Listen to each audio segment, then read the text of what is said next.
If you're a 1999 birth year player playing junior hockey and you've yet to get a college commitment, well, you're in the right place. We're here to help. My name is Jeff. I'm with Junior Hockey Advisor. We are here to educate. We are not family advisors or agents. Today we're going to be discussing the 4 last-minute strategies to attract that college offer. Before we get into those strategies, I want to make sure that you self-evaluate. Take the time to look at the league you're in, look at the team you're on, look at your role on that team, look at your statistics, and match up to players that have been in your league and your situation that are similar to you from the years past. Easy to do. You can use sites. Your league website usually has a commitment sheet of where players committed to and where they left to. Your local, meaning your team's website, usually does the same thing. Those are great places to start.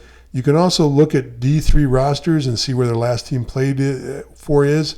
That'll give you an idea where players are coming from. These are all important to know so you can actually structure a campaign to target the schools that actually fit into your wheelhouse. So for the most part, this video is for the Tier 3 player looking to figure out where they're going to play next year. And their range is from ACHA Division 3 all the way up to NCAA Division 3. The Tier 1 and Tier 2 players, they're looking at the Division 1 and Division 3 on the top. Some of the Tier 2 players will bleed down into ACHA hockey, but not many. But the Tier 3 level and the way the markets are currently set, very rarely are you seeing many Division 1 players coming out of the Tier 3 ranks. So on a schedule, if you look at the schedule of where the big events are through January and February, EHL Last Showcase is going to be the second week of January. The NCDC program has an all-star game for their NCDC team that's right around the same time period. And then your North American Hockey League, your NAL event, along with the NA3HL, they do their top prospect towards the middle end of February. I believe this last year it was roughly where it is on the calendar right now, where I've got it placed there. And the red flag is showing you where the D3, NCAA D3, where regular season ends.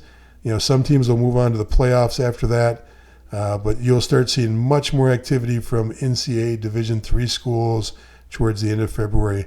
Come March and April, all the way through June is when you'll see your commitments for the D3 programs. So let's actually get into some of our suggestions. Number 1, widen your horizon. So no matter where you thought you're going to play or what level you're going to play at, it's time to broaden that horizon. If you haven't gotten something yet and you thought you were going to be just playing in the NESCAC inside of the Division 3 level, that's playing for a high academic school in one of the smaller leagues, but a very competitive league. Maybe it's time to start looking at more D3 schools and opening up the window to more. At this point, if a college coach wants to talk to you, it doesn't matter what level they're at, you want to talk to them. You want to build momentum.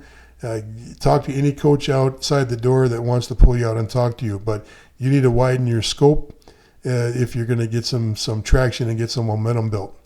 Number 2, this is the tough part. This is the part that in the 30-plus years I've been doing this, I find that players have the hardest part about it. Anybody in the past that's told you, hey, just play hockey, they'll come find you. Coaches will find you. That's not true. That's not true for the majority of players. You need to put yourself on the radar. Obviously, your play on the ice in a showcase or a big game is going to help. Obviously, if you're the top scorer on the team, your coach is going to, be on the phone talking to other programs and saying, how good you are. But for the majority of players, that isn't the case. You need to build a strategy, and that's done by email campaigns, by video, by social media, and by networking. What do I mean by an email campaign? Hey, send a little newsletter, send a little update every other week or so to a program. Once or twice a month is fine. You don't have to do this a lot, but send out emails. Send them with the direct email and a custom email to that coach. Do not send blanket emails out. It does not look good and it doesn't help you. But get them information. Let them know that you're interested in their specific school. Send them a link to your YouTube channel. Your YouTube channel needs to be 30 or 40 seconds of a clip that shows you can skate, shows your skill level, shows your level of compete. That's all it needs to be. They'll see your size. They'll see your aggressiveness. They don't need to see much more, because that video is there to entice them to watch your full games on Hockey TV or to watch you in person. Don't try to do everything in your video. Don't do a highly produced video that you spend $4,000 on through an outside source. You just don't need it. Social media and networking, combine those together. Your network is your coach. It's your parents. It's your spring coach. It's your past U16 coach, your high school coach. It's your family advisor. It's anybody that can contact people and put a good word in for you or help you and steer you towards a program. So anybody that can help you, brainstorm your power skating coach from 2 years ago, that spring team you played on, former players that you played with, they're all good sources for you when it comes to reaching out and building a network. Use social media to let people know you're looking for a program. Don't be bashful, and set pride aside right now. The pride has nothing to do with this. This is looking for a team. Take whatever opportunities you can and find them and make them yourself. Number 3, go to them. What do I mean by go to them? I literally mean go to them. Hop in the car and drive out and meet some coaches. It takes a phone call to a coach. It takes a quick stop by. If you can't get them on the phone, pop them into the rink, in the morning before your junior practice. Hey, coach, just in the area, thought I'd stop by and introduce myself. Hey, coach, I see you're going out to practice in a little bit. I don't want to bother you. My name is Jeff. I'm a junior hockey player for this program. I thought I'd stop by and introduce myself. You'd be surprised at how many coaches will take the time to speak to you, how many coaches will take the time to actually walk you around and show you the rink, maybe the locker room. Some coaches will even take the time to actually walk you around the campus. But try to reach out through an email or set an appointment. But popping in is not a bad thing. You're on the road. Try to catch the last period of a game and then try to introduce yourself to a coach afterwards. After your junior team plays, if there's a D3 game going on or an ACHA game going on, either in the same rink or close by, see if your parents can drive you over there. Most junior coaches will let you go see another game real quick afterwards if they know that you're trying to find a school to play for. Get out on the road. Everybody's close to something, either close to an ACHA program or your junior program is close to an ACHA program or a D3 program. And then when you're on the road, take advantage of that too.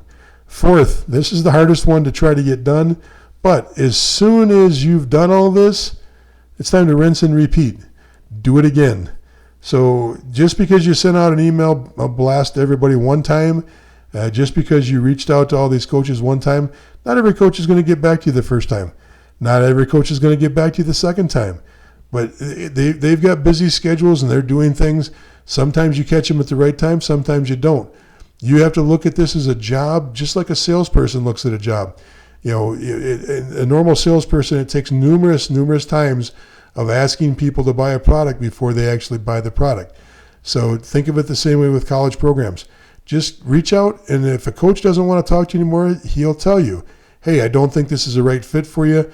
I would suggest you look at this level, or I suggest you look over here.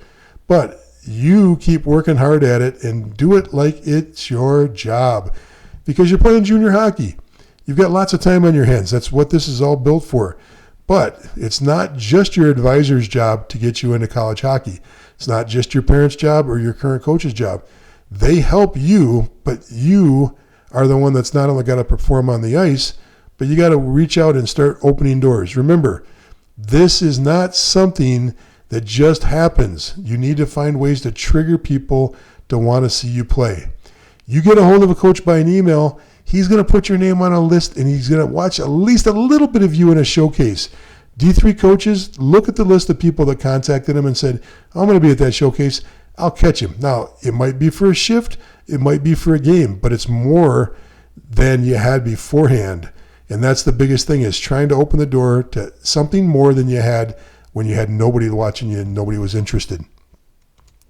I hope this has been a help. This is Jeff at Junior Hockey Advisor, juniorhockeyadvisor.com. If you like this, please hit like if you're watching this on YouTube. If you would subscribe, we sure would love that. We'd love to have you see a lot of the videos that come out that we do.